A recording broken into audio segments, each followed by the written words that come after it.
Supreme নির্দেশিকা মতো SSC তাদের অযোগ্যদের তালিকা, চিহ্নিত অযোগ্যদের তালিকা প্রকাশ করেছে।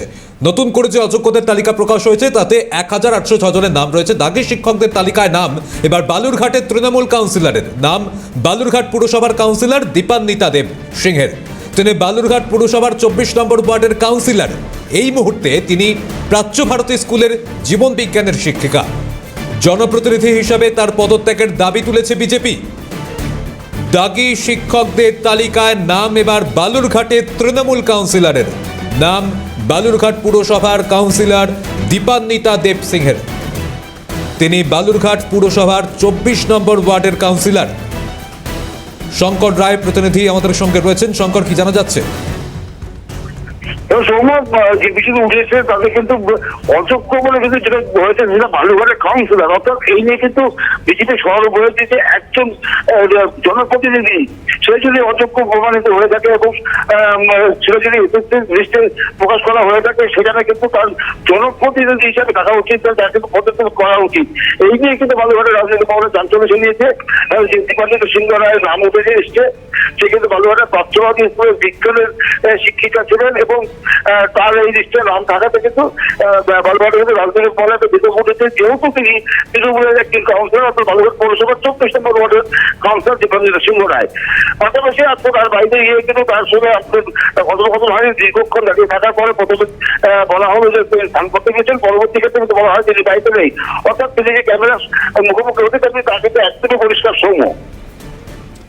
ধন্যবাদ শঙ্কর। আমাদের প্রতিনিধি শঙ্কর কুমার রায় আমাদের সঙ্গে ছিলেন। আর এই ঘটনা সামনে আসতেই যখন অযোগ্য হিসেবে চিহ্নিত হলেন এবার দীপান্বিতা দেবসিংহ রায়, তার পরিবার কি বলছেন শোনাবো আপনাদের। গেছিল তো আমি তো গেছিল, দেখেন এগুলা ফটো উঠাবেন না। না একটু কথা বলবো আমরা। অনেকক্ষণ আগে বলেছিল, হ্যাঁ আমি ঘরে ছিলাম, আমি টিভি দেখছিলাম, এখন কোথায় চলে গেছে আমাকে তো সব কথা বলে যায় না, এখানে কোনে যায় কোথায় যায় আমি বলবো। এখন বাড়িতে নেই? না, আমি ফোনও করতে পারি না। না উনি আর কেউ নেই বাড়িতে? কে আর কেউ নেই বাড়িতে কথা বলার মতো? না বলতো আমার যা ছিল রান্না করছিল ওরা উপরে। ওই এক ভদ্রলোক গেল যে, উনি আছেন কি? তা তো বলতে পারবো না আমি। আসল কথা দীপান্বিতাদের সঙ্গে আমাদের একটু কথা বলা দরকার ছিল, একটু প্রয়োজন ছিল। বলছি না, বলছি তো আমাকে অনেকক্ষণ আগে বলছিল যে আমি স্নানে।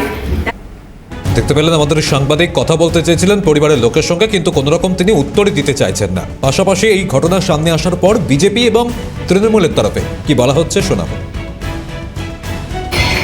আগে ওনার নাম বেরিয়েছিলেন, তিনি অস্বীকার করেছিলেন, আজকে পরিষ্কার হয়েছে অযোগ্যদের তালিকায় তার নাম বেরিয়েছে।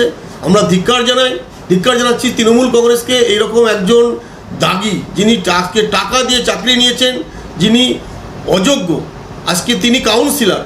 এরকম অযোগ্য যারা ঘুষ দিয়ে চাকরিতে নিয়োগ নেয় তাদের দ্বারা বালুরঘাটের মানুষের পৌর পরিষেবা পেতে পারে না। সে পর্যন্ত আমার কাছে কোনো খবর নেই আপনি যেটা বলছেন। আর বিজেপির যে বক্তব্য বললেন, বিজেপি শাসিত যে সমস্ত ডবল ইঞ্জিন সরকারগুলো রয়েছে উত্তরপ্রদেশ থেকে শুরু করে বেশ কয়েকটা রাজ্যে, তারা কিন্তু সেই রাজ্যে যারা বঞ্চিত শিক্ষক, যারা রাস্তায় নেমে আন্দোলন করেছে, যাদের চাকরি নিয়ে অনিশ্চয়তার জায়গায় জীবনযাপন করছে, ইভেন এখনও বেশ কয়েকটা রাজ্যে আন্দোলন চলছে, তার মধ্যে বেশ কয়েকটা রাজ্যে বিজেপি বলেছিলেন তারা ক্ষমতায় আসলে তারা চাকরি পাবেন, কিন্তু এখনও পর্যন্ত সেই সমস্ত রাজ্যে আন্দোলন চলছে এবং তারা কিন্তু সেই সমস্ত